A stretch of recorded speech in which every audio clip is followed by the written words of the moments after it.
What's up, BBT Nation? Robert H. here. Before I do my recap, I just want to do a quick story time. And the story relates to Nick Anderson, who was one of the best three-point shooters in the NBA during the mid-90s. And from the free throw line, he shot about 70%, which is above average. Anyways, in the 1995 NBA Finals, they only needed 1 point to win, and he was fouled. So he had two attempts to basically make one and win the game. And, there's a lot of pressure. They're playing at home, too, of all places. And he misses both. So the odds of that happening was actually pretty low. But what happened next was just crazy. It was insane. He got his own rebound and was fouled. So he went back to the line. And again, all he had to do was make one to seal the game. He missed both again. And then they went on to lose the game in the series. The reason I bring that up is because after this, he was never the same again. He had nightmares about missing those shots, and it affected how he played. It affected how he lived. Like some said, he had PTSD or signs of PTSD, and there was a few seasons after that when it finally just got to him, and because they had to pull him out of games late in the game, he was just a liability. Right? He went from shooting 70% to 40% from the free throw line. That's worse than Shaquille O'Neal, who was regarded as one of the worst free throw shooters in NBA history. So that's psychology for an athlete, someone whose job it is to perform physical feats. That's how important psychology is for an athlete. When you think about us as day traders, our performance is 99% psychological. It's all mental, right? I guess 1% of how fast your fingers can move, but 99% of it is that. So if you get into a slump, or you get into your own mind and just start doubting yourself and things like that, could you imagine how that affects your day trading? And the reason I bring that up is because I hit max loss yesterday, and I really, it sunk in later in the night, and I was like, you know what, tomorrow I got to really be careful and just come out more cautious and play my game, right? And not be afraid to take trades just because I did poorly yesterday, and because as a trader you have to keep trading, right? That's the only way you're going to catch a winning trade is by pressing the button. So first trade, MU bearish engulfing crack. We've seen this before. Popped up in an opening range breakup, failed to make a new high, double topped, and as soon as the body engulfed, I went short. Put my stop here, 54.10. My entry was 54 whole dollar, and rode it down to low of the day, right? So it came down here, took some off, down here, and then low of the day. Went a little bit further before it really squeezed up, so that was a big squeeze. Anyways, pretty decent trade. Love this strategy, like a huge risk to reward, right? And just scaling out along the way. So anyways, it came up above VWAP, and I was saying in the chat, I was like, this is a VWAP false breakout. I'm pretty sure this is a VWAP false breakout. I kind of questioned it. I was like, is this chop or not? And I hesitated, missed the entry, 53.80. Human caught this, Human R, and boom, it went right back to low of the day. This is like a continuation sell-off type of deal, right?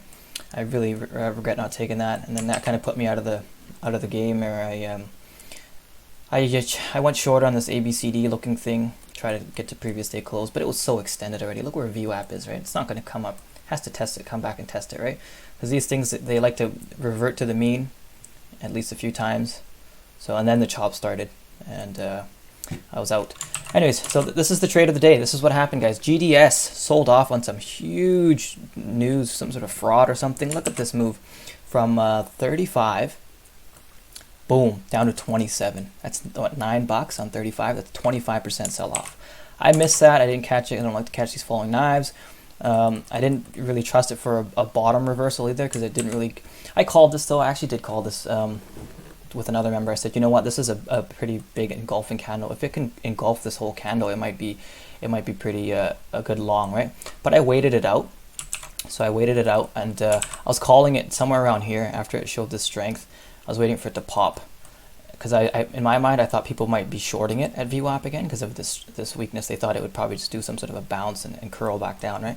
And then I saw it kind of down here, and I was saying in the chat, it's like, GDS might pop above VWAP if it can get above VWAP.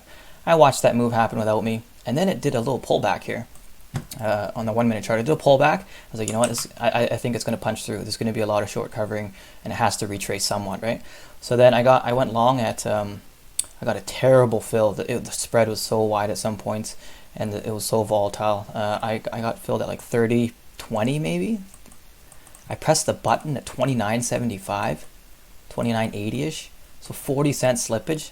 That's just huge, massive. And I had to survive this pullback. Like, my rig, I was underwater. I just survived this, but it didn't break below VWAP. Once it got to VWAP, it just surged up like that. So just crazy strength. It popped up, and I was just scaling out here at the moving average. This level I had here, this here. I had a level here at 3183, and I missed it. It was so momentary. Really should have put a limit order, and then I got out in the new 5-minute low. So that was a pretty decent pop. Some other people in the chat also took that when I called it.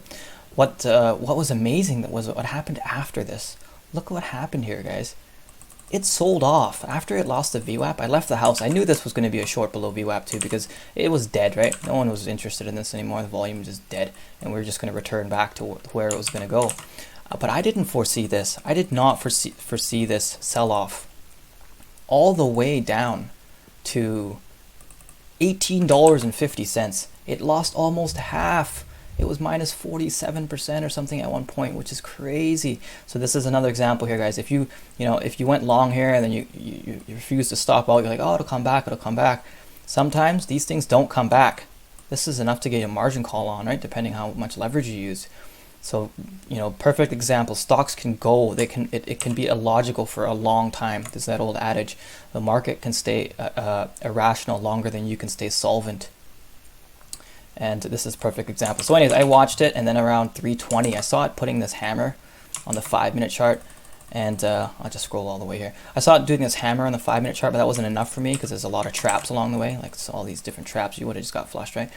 I watched the 15 is what I've been doing. If you guys have been watching my recaps, I like to see things on the 15 now for big time reversals, huge moves that are happening over a few hour period. And I saw this, it was failing to make a new low. So I was telling another member in private message, I was like, GDS could be a good long if it can pop up here, because it's refusing to break and it's consolidating here. So higher highs, higher lows, right? And it's refusing. If it can get above this 2150, I think it's a good long, at least to retrace some of this, right? Because it was so extended from VWAP. It was like $7 below VWAP.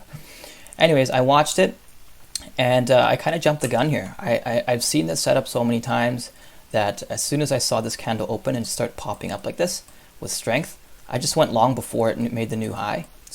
And one of the reasons why I did that was my lesson learned from the previous trade, where I didn't get a good fill. When the momentum really came in, the spread just widened, and I got filled 50 cents. So I kind of preempted this and said, I'm not going to get that to happen to me again. So I went long. I got in at 20.32, so barely any slippage, and then we just popped up.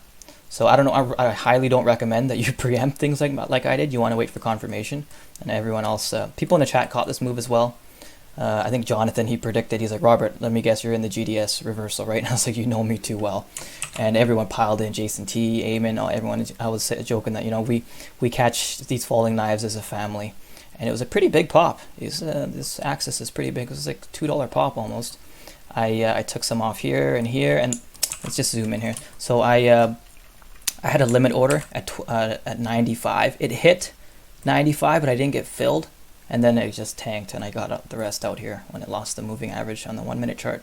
So I really wish I was able to get everything off, because I knew it was going to be short-lived. There was just so much downward momentum.